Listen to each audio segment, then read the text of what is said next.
Hello and welcome, I'm your Code Monkey, and here let's build a third-person shooter controller. So we have our normal third-person controller and we can move our character in any direction. Then by pressing a button we can go into aim mode where we can then shoot. So we need to handle the two states, handle the camera and the animations, handle how the bullets work, and put it all together in a nice clean way so we can expand upon it in the future. And for me personally, this demo project was a great new learning experience. I'll talk about it in a bit. This is a pretty long video since it involves quite a lot of individual elements, so if you want to skip ahead to a particular topic or watch the final polished controller, there's timestamps in the video. If you prefer a more guided path with step-by-step lectures, then check out my complete courses.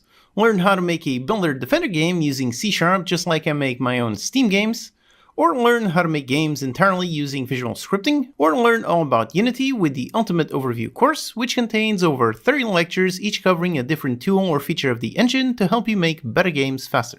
I'm always available in the courses Q&A section, answering your questions every single day, so check out all the courses with a link in the description. Okay, so let's build a third-person shooter controller. Now this video is kind of split into two parts. The first part is a step-by-step tutorial on how you can recreate all the logic, and then in the end, I will take that as a base and polish it into a really nice third-person shooter and talk about my research process for building this. But first of all, let's actually make it. So here is my starting scene. Now I already have a third-person controller. This is the super useful controller made officially by Unity. It's part of the start assets, which includes this controller as well as a first-person one. I covered both of them in another video, and you can grab them for free from the Unity Asset Store. So what I have here is exactly that third-person controller. So with that, I can already look around, I can move around, I can walk, run, I can jump, and so on. So all of this by default just by importing that package. Now on top of this, we're going to build our third-person shooter logic. So the first thing that we need is, just like I mentioned in that other video, we need to make a second virtual camera set up as a shooting camera. So over here is my scene, and the only change that I did is over here on the player follow camera. I put the shoulder offset on these values, so a bit to the right and a bit upwards. So there you go, so it's like this, and I put the camera side all the way to 1. So this is to make it so that it's a bit more like a third-person shooter. So you got the crosshairs down the middle and the character slightly to the side. So let's first duplicate the player follow camera. Let's call this the player aim camera.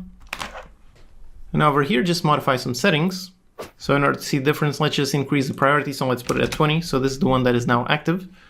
Okay, so for these settings, first of all, we want to zoom in, so a slightly lower FOV. So let's put it maybe on 30, so a slight zoom in. Then let's also push the camera a bit forward. So over here on the camera distance, push it a bit forward. So maybe something like 2.5, okay. So with this, if I enable and disable, we can now see the difference. So this is the normal camera, and this is the zoom in camera. And over here, again, the difference that I made from the default third person is we've got the camera side all the way up to 1. Meaning that you can easily toggle between the left and right shoulder. So you go from 0, it's on the left shoulder, you go to 1 on the right shoulder. So that's a pretty standard option in any third-person shooter. Okay, so with that, that's pretty much it. Everything else is pretty much the same, so we want third-person follow, so everything else is correct. So with this, we now have two virtual cameras. So the first thing we want is just some basic logic to switch between them. So let's begin by making our script. So in the C# script, called the third-person shooter controller. And here on the player armature, let's just drag this script. Okay. Now here, let's first begin by adding a reference to our aim virtual camera. And for that, let's make it of type CineMachine virtual camera, just in case we want to change something on the camera itself later on. So we need using CineMachine, and then we're going to make a CineMachine virtual camera for the aim virtual camera. Make it a serialized field so we can set it in the editor. So back in here, just drag the reference, all right. Now here, since we already set the aim to have a higher priority, all we really need to do is just enable or disable this game object. So to do that, let's make a private void update, and now here we need to test for input. And for that, the start assets package is using the new input system. So for the aim, let's use that one as well. If you don't know how to work with new input system package, go watch my video on it. It's a very capable system that makes input handling super simple, and it's what you definitely should be using in your final projects. So it's the start action, so let's just open this one. And here it is, all the actions involved in this third-person controller. So let's add another one. Let's call this aim. And now normally for the type itself, I would use it as button. But here I'm trying to stick as close to the standard set by the start assets, so let's set it up exactly the same way as the sprint here. So both these are meant to be hold actions, so let's set it up exactly the same way. This one is set using pass-through, so over here, let's do the same thing, pass-through. Okay, and then for the bindings, let's add one, let's listen to the right mouse button, And let's also add another one. And this one is going to be for a gamepad. And for aiming, let's go to a left trigger. There it is. Then just make sure to assign this one to the gamepad control scheme, and this one is on the keyboard mouse control scheme. Okay, our action is defined. Let's just hit on save asset. Now we need to listen to when that action happens. So on the start asset itself, we can see that it's using the player input method, and for the behavior itself, it's using send messages. Now personally, when using this class, I would prefer to use Unity events, but again, I don't want to change this. I want to stick with the standard made by the start asset, so let's use the same method. And if we stick with the same pattern, then we listen to that event over here in this start assets input. So for the behavior, we want it really to be exactly like the sprint. So we can exactly just copy all that logic. So instead of a sprint, let's make an aim. And then down here, we've got the on events. And so let's copy. Let's make this on aim. Then we're going to make an aim input function. And then down here, let's copy the spring input. And just make it the aim input.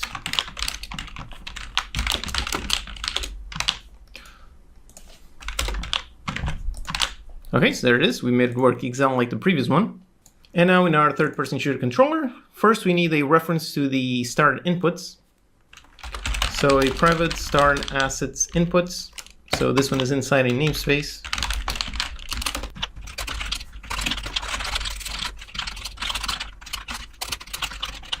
All right, we have the inputs, and then on our update, we're simply going to test, go into that one, and test for the aim boolean. So if this one is true, we want to enable the aim virtual camera. So let's go into this one, .gameObject, and we're going to call setActive. And if it's true, we're going to set it to true, and if not, we're going to set it back into false. Okay, so just with this, it should already be working, so let's test. Okay, here I am, and everything looks normal. Now I right-click. And there you go, it zooms in, and now I'll let go, and yep, it zooms out. Okay, now it's obviously way too slow, so let's fix that. Let's go into the Scene Machine Brain. So on the main camera, we've got the Scene Machine Brain, and over here we've got the default transitions. So it's taking 2 seconds. Let's make it quite a bit snappier, so maybe 0.1. Let's see. So here it is, and I hold, yep, there you go, now it's nice and snappy. Okay, great. So the next thing that we need is aim sensitivity. Right now, the sensitivity is the same in both modes, which works all right over here in normal mode, but if I zoom in, then it's way too intense. It's very difficult to aim correctly. So let's set up the logic to have 2 different sensitivities. Now, in the video where I made an overview of the start assets, in there I already covered how you can add sensitivity to the third-person controller, which doesn't have that field by default. So let's modify the third-person controller script. Over here, let's just add another one. So let's make a public float, call it sensitivity, and default it to 1F. And then down here, we just find the camera rotation function. And on this one, we're applying the input, so we just multiply by the sensitivity. And just with that, it's already working. Now we just need to build upon this, and we're going to make a function to expose the sensitivity. So let's go down here, make a public void. Let's call it set sensitivity. Okay, so we got a function to change it. And now let's go into the shooter controller. And over here, let's add fields for both of them. So make it a serialized field, make it private. It's going to be a float for the normal sensitivity, another one for the aim sensitivity.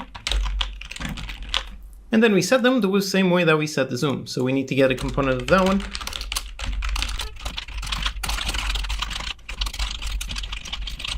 All right, so we get the component from the same object. And then we simply go into that script we call set sensitivity. And on this one, we set it to the aim, and on this one, to normal. All right, so let's set these fields in the editor.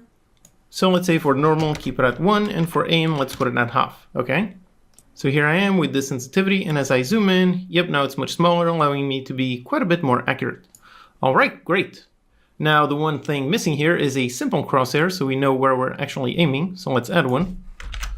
Now, this is very simple. We just need, first of all, a canvas. So let's go into UI, make a new canvas.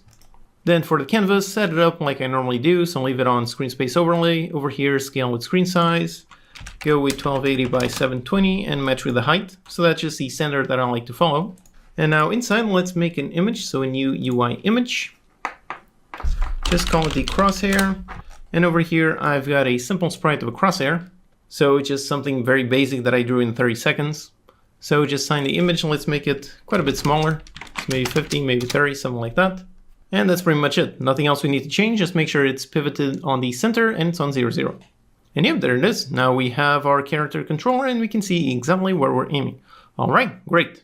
So with that done, now it's time to handle the shooting. Now for this, there's actually 2 ways you can do it. One approach is you can make the weapon shoot actual projectiles, or you can make it a hit scan weapon. So for that one, there's really no right or wrong answer. It really depends on the type of game that you're going for. Now I actually made a video quite a while ago on the various ways to handle projectiles. In that video I covered the methods in 2D, but the logic we're going to use here is quite similar. So do go watch that video after this one to see how it works in 2D. Now the most complex thing to do has to do with where you want the bullet to go. Now the reason is because this is a third-person shooter, so that means the camera is slightly off to the side and not right on top of the player. So that means that if you have the player itself just shoot forward, it's going to shoot forward and not actually shoot where the crosshair is. So even if you go with the projectile approach, it still helps to do a quick raycast just to see exactly where the projectile should go. Okay, so let's do that. Now here in our script, the way we're going to do that is with an actual raycast. Now a while ago I covered how to get the mouse wheel position in 3D and 2D. Now that method is making a raycast on the mouse position and seeing where it lands, and that's exactly what we're going to do here. So let's actually copy the code from that video. It's on the mouse 3D class that I've got on this project. So here it is, that's the code that we made in that video. And here we've got the update, making a ray, and yep. Okay, so like this, it would work. However, here we're using the old legacy input manager. So we could change this to use the new input system. We could do it using Unity engine.input system. And then over here, we could do, for example, mouse.current, grab the position and read the value. Now we could do this. However, with this, the game would break if there was no mouse connected. So it would break, for example, if you were playing on a console. Now, since we want this to work with a mouse, but also just a gamepad, let's go with another approach. All we really need is the position on the center of the screen, since it never actually changes. So for that, we can do some very basic math to get that point.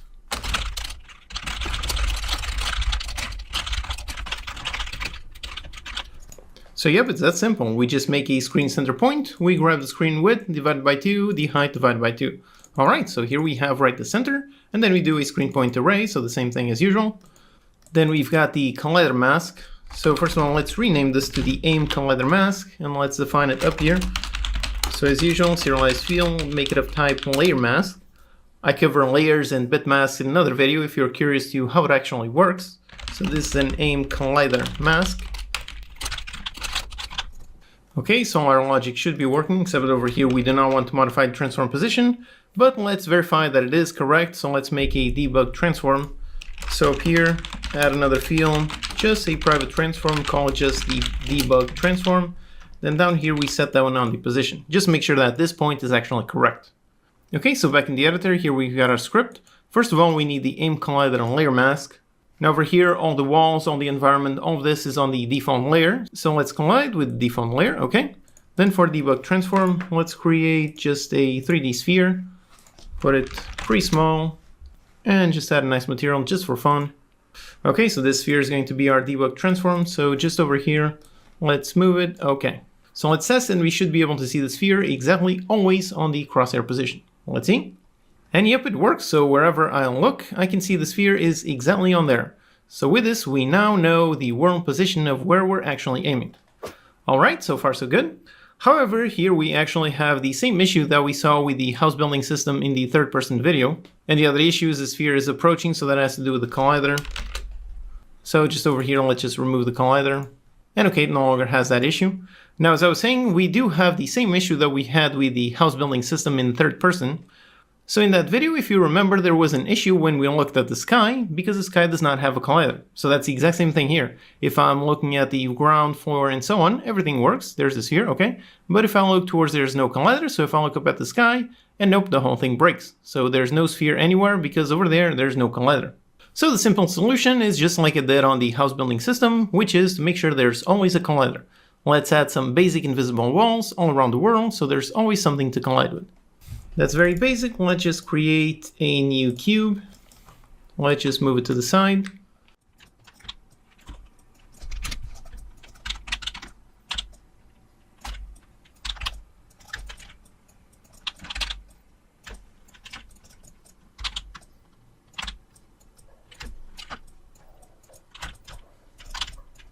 Alright, so I've added colliders all around, but obviously the player is not meant to be outside in here, so very simple, let's just remove the mesh renderer. So there you go, now we've got the colliders, but they have no visual. And now if we test and we aim around, yep, everything works perfect. Alright, great, so far so good. Now one more small thing here. Usually in third-person shooters, the character rotates as you aim. So as you look around, right now the character is still facing forward, but it should be aiming towards where I'm pointing. So let's add that.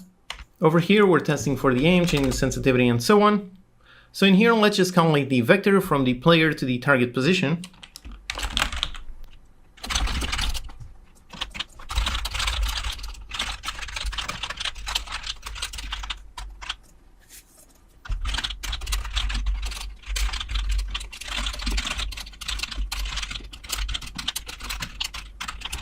Okay, so here, first of all, I add the mouse calculation up on the top so we can use it down here. So just to find a vector 3 for the mouse wheel position, then we do the raycast, the usual thing. We position the debug transform, even though we can remove this later. And then we just have the mouse wheel position, all right. So then we just grab that one. And first of all, we make it the Y match the exact same one as the transform position Y. Because right now we just want about left to right rotation. We don't care about up down. So with that, then we have the aim direction towards the world aim target. So with this, now we can rotate the player, and we can do that with transform.forward. So this is the player's forward vector, which you can read, but you can also write in order to rotate. So if you're like me and would prefer dealing with vector 3s instead of quaternions, then this is a great way to rotate things. And to make it smooth, let's do it using a vector3.lerp. Alright, so like this, we should be able to see the player rotate to face the world aim target. And it should rotate nice and smooth. Okay, let's test. So here I am, the character is looking forward, and I can look around and see the character, all right. But if I zoom in, now I'm aiming, and yep, there you go, now the character does aim towards where I'm actually aiming. And the aim itself is also nice and smooth, so instead of being instant, there's a nice smoothness to it. All right, great.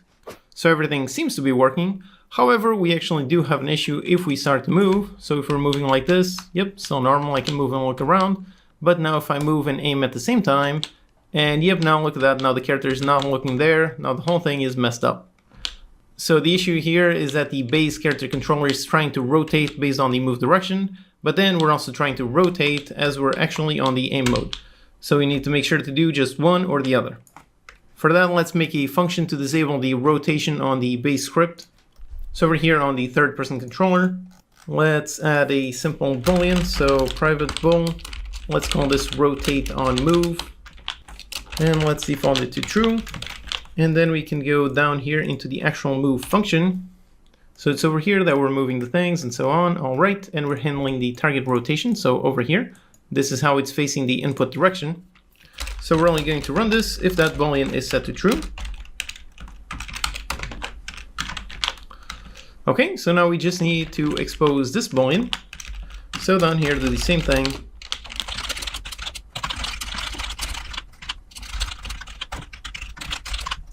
Okay, so we've got this function exposed, and now on the character controller, now we can do that. So in here, we go into that one. So while aiming, we set it to false, so that one does not rotate. And when we stop aiming, we set it back to true. Okay, let's see. All right, so here I am. I can walk around. The character rotates as it should. All right. And now if I zoom, and yep, there you go. Now the character no longer rotates, so now it actually always faces the nice aim direction. All right, great. So let's continue. Now the sphere is always on top of the crosshair, which means that we know the world position of where we're actually aiming. So with this, like I said, you have two options. One is to make the bullet an actual projectile. So you spawn the bullet on top of the weapon position and you rotate it to face the crosshair world position and then just move it forward and test for physics collisions as it moves. That's one approach. And the other approach, the head scan weapon, is to do the raycast, and then we check the object that we hit, we test if we hit something we can damage, and we just deal damage directly. So let's quickly try out both methods. So over here I've got a bullet prefab that I prepared previously. So there's a parent game object with a rigid body and a collider set to trigger. Then over here on interpolate set to interpolate so it actually moves smoothly, and collision detection is set as dynamic since this one will be moving quite fast. Then inside we really just have a visual, nothing else. Okay, so let's make a script to handle the bullet projectile. So let's make a new C# script for the bullet projectile. And over here, first thing is let's get that rigid body. So private rigid body.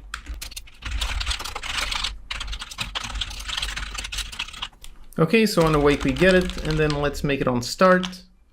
On start, we're going to set the bullet rigid body. We're going to modify the velocity, and it's going to be based on this transform.forward vector. So we do that, and then maybe a certain speed. All right, so just like this, it will move forward as soon as it spawns. Now testing for collisions.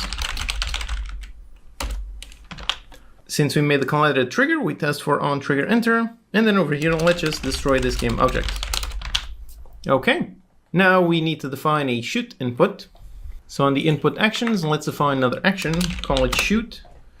And for this one, this is meant to work like a button, so let's copy exactly the same way as the jump action. So make it a button, then for the bindings, let's add one, first of all, for the left button on the mouse, okay? And add another binding, and this one will be for the controller. So let's go with gamepad. In this case, for shooting, let's go with the right trigger. Okay, then set this one as a gamepad, this one as a keyboard mouse. All right, so we have our action. Let's hit on save. And now to listen to the action, we need to add over here to the start assets input. So again, let's copy the exact same pattern as over here on the jump. So this will be the shoot. So let's copy the on jump. So you've got the on shoot, then the shoot input. So again, let's copy. All right, so we've got our shoot boolean that we can test. So back in the shooter script, over here on our update, let's test for that one. So if we're going to go into the start assets input, test for shoot.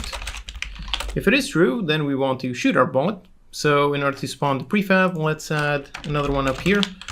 So for the bullet projectile prefab, so we're going to have that reference, and then down here we're going to call instantiate. So now we need to know where we're going to instantiate it. So in order to define that position in the editor, let's add another transform as well. Let's call the spawn bullet position. So let's set both of these in the editor. Just comment out this line so it can compile. Now here on the player script, let's first add the prefab, so drag down, okay. And then let's make a game object, so let's make it inside the player armature. So just an empty game object, so this is the position where we're actually going to fire our bullet from.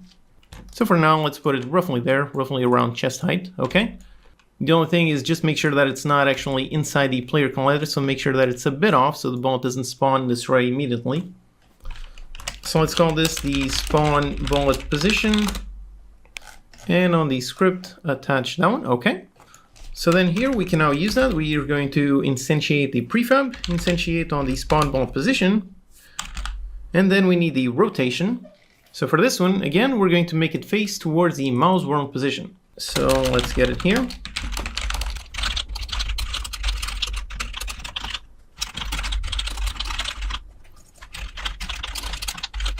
Okay, so we calculate the M direction, we grab the mouse wheel position, and we calculate direction based on the spawn bullet position. All right, so we've got that direction, then we need to convert it into a quaternion, so we use local rotation and convert it, okay. And then, since this is meant to be a pistol, we're going to set the shoot to false so it doesn't shoot constantly. So as you click, it shoots. Okay, let's test, and we should be able to instantiate the prefab, and it should move forward, and it should be destroyed when it hits a wall. Let's see. All right, here we are, and as I aim and I shoot, and yep, there you go, it does indeed spawn the prefab, and it goes in there, and then it vanishes. So if I shoot into the ground, yep, there you go.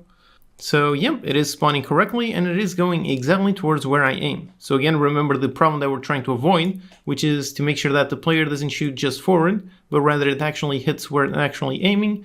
And yep, it is working. So aim at the corner, and yep, it hits the corner. All right, so far so good. Now let's identify the collisions. Over here, I've got a simple visual for a target. This is from the Polygon Battle Royale asset pack. There's a link if you want to get it. So we're going to identify it using a tag component. So for that, let's go down here and just create a new C# script. Let's call it the bullet target. And then let's leave it as a completely empty component, so don't change anything. This one is only used for identifying a target. So on the target game object, I'm just going to add this script. So just add the bullet target onto it. Okay, that's it. Now back into the bullet script, when we've got the on trigger enter, let's test if we hit a target or not.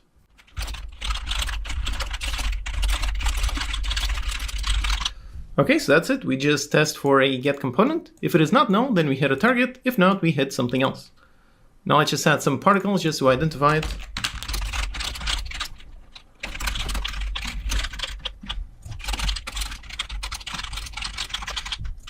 Okay, so just adding two references to some particle effects. So one green, one red. If we hit the target, we get green. If we hit something else, we get red.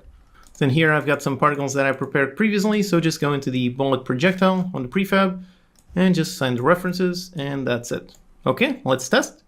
All right, so here I am, and as I zoom and I shoot, and there goes the bullet, and yep, it hits the floor, so we've got the red particles. Okay, so far so good. Now if I aim towards the actual target, aim and shoot, and yep, there you go, now I've got that one.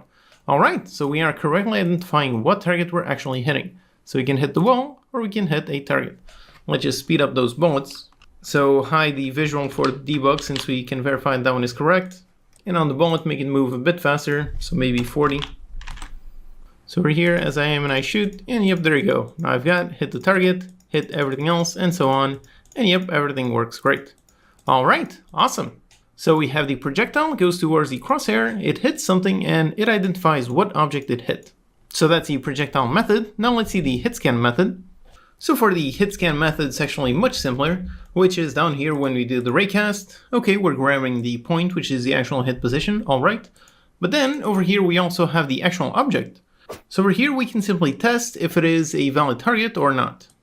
So we can just define a transform for the hit transform and default it to null.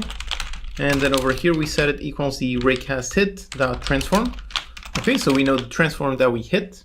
Then down here, when we shoot, instead of having to instantiate something, we don't do this. For the hit scan weapon, we just test if we hit something. So if it is not null, then over here we can add the same logic that we had on bullet. So just this.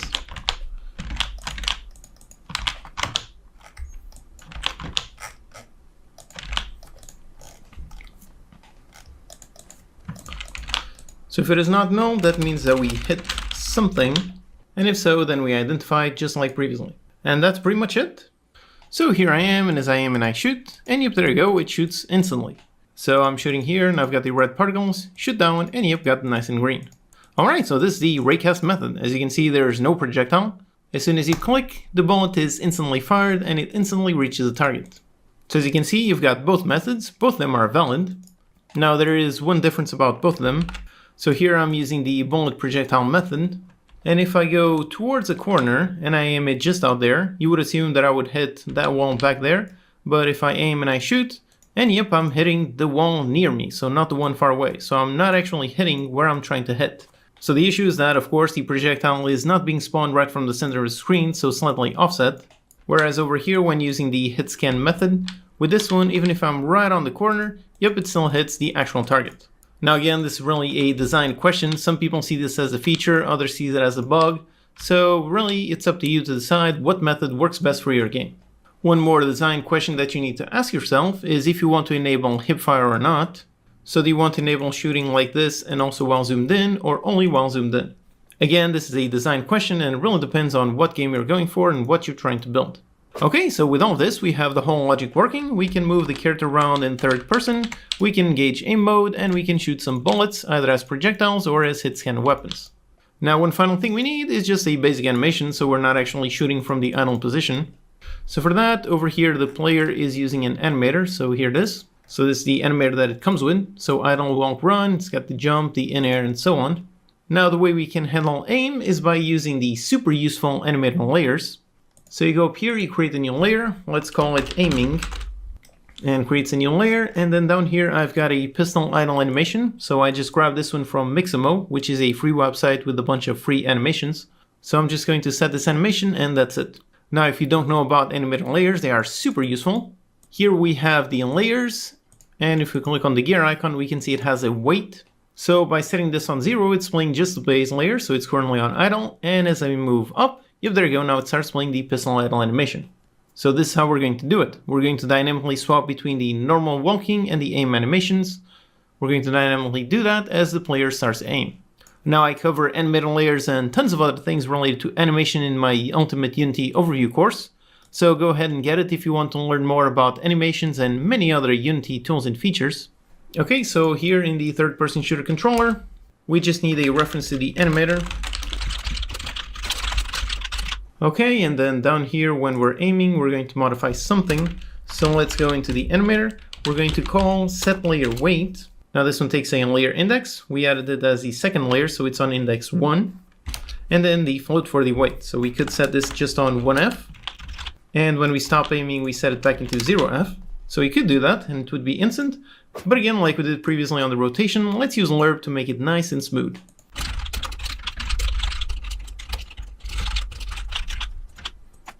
Okay, so we're just using methf.lerp in order to lerp the layer weight from whatever it is up to 1, and then over here down to 0. Okay, let's test. Alright, so here I am, it's looking normal with normal aim animation, and as I right click, yep, there you go, we go into the aim animation. So normal, aim, and so on. Alright, so it looks pretty great. Alright, so the character is working great. We've got our normal character, we can look around, we can move around, sprint, jump, and so on, everything works. Then we can go into aim mode and point anywhere, and then we can shoot some bullets. Then those bullets are projectiles, and they identify exactly where they hit. So I can walk around, go here, aim, and shoot, and there you go, everything works great. Alright, awesome. By the way, if you find the video helpful, please hit the like button. It's a tiny thing, but it really does help. Thanks. Now over here is the final polished character that I made while researching this video. So I've got the same third-person controller. I can move around, I can run, I can sprint, I can stop. Then as you can see, I'm using a custom character along with a really nice weapon. And I'm playing around on this scene, which is from the Polygon Battle Royale pack. There's a link in the description if you want to get it. And the animations are also from another pack that I picked up a while ago. I can aim, which causes the character to lift up the weapon and zoom in the camera, so just like we did. And of course, I can then shoot. So as you can see, lots of tiny effects, lots of polish to make the shooting feel really great. So I can walk around, I can run, sprint, and aim, and start shooting at everything. Just like that. So, like I said in the beginning of this video, one interesting thing was the research that I did in making this project. Now, most of my Unity expertise lies in making 2D games. Essentially, all of my Steam games are in 2D. Dealing with 3D characters and especially 3D animations is definitely not something that I'm used to. So this specific demo has been a great learning experience for me. I'm saying that just to once again remind you that your whole life is a never-ending learning journey. For me, I've been making games for 20 years and working with Unity for almost 10, and yet this is the first time that I really dug into 3D animation. So whenever you come across something that you know absolutely nothing about, don't be discouraged. It's unlikely you will ever get to a point where you know everything, so the goal is to always be learning new things and using that knowledge to make better games. So to make all of the logic here is pretty much exactly what I covered in the rest of the video. So it uses 2 virtual cameras and so on. Then for the animations themselves, as you can see, they also look pretty good. So I made it pretty much exactly like the demo and just expanded upon it. So there's the animator, I've got the base layer with idle, walk, run animations. Then on the second layer, this one is only being affected to the upper body. This one handles the aim and shoot animations. This one only gets up to half weight, so if I go into the game and I zoom in, you can see, yep, that one goes up to 1 and that one only up to 0.5. So this one is just because the walking animation had a lot of up and down motion. So when I zoom in order to stabilize it a bit, I put that one at 0.5. So just stabilize the weapon quite a bit more. Then on top of that, the other thing that I had to learn was how to work with the animation rigging package. So it's super useful. I'm definitely going to do a dedicated video on that sometime soon. Note how because of that, the player is aiming perfectly wherever I aim the mouse. So the weapon perfectly matches exactly where I'm aiming. So if I aim right in there, it's aiming there. If I go in there, it's pointing in there. So this perfect aim, perfect rotation, perfect aiming, that is handled by the animation rigging package. So the base animation on the animator, that one is just static, it's just pointing forwards. And then the animation rigging package, that's the one that is making it so that it points exactly where the mouse is pointing. Then the next thing that I added was a muzzle flash effect and a light. So those are just some very basic effects. Essentially they get enabled for literally 1 frame and then disabled. So just click, enable, disable, just like that. Very simple and it looks pretty great. And then for the projectile itself, a while ago I mentioned that you have 2 options. You can go the raycast or the projectile route. However, in reality there's a third type. You can make a hybrid between both of those, which is exactly what I'm using here. So first I'm doing the raycast to get the mouse position, and then I've got this simple script which runs on the bullet. This one has a setup function where it receives the target position, and then it simply moves this transform towards that target position. So there's no physics on this object, it just moves the transform towards the target position, and when it gets there, then it destroys itself. I went with this approach because I wanted the bullet to move really fast, and the physics system gets a bit weird if you try to make some really fast projectiles. So like this, looks really good, and it works perfectly. And then as you can see, I also added a trail for the visual. So over here, you can see the bullet is in there, this is all the trail. And for the trail, it's just a very basic trail render. And finally, just for fun, I added these boxes, these props. They've all got rigid bodies, so they follow with gravity. And then I also added some simple shooting logic. So I get whatever collider I hit, I try to get the component rigid body, and if it does have a rigid body, then simply add explosion force. So with that, I can aim, and if I shoot towards something with a rigid body, there you go, boom, and I can shoot everything.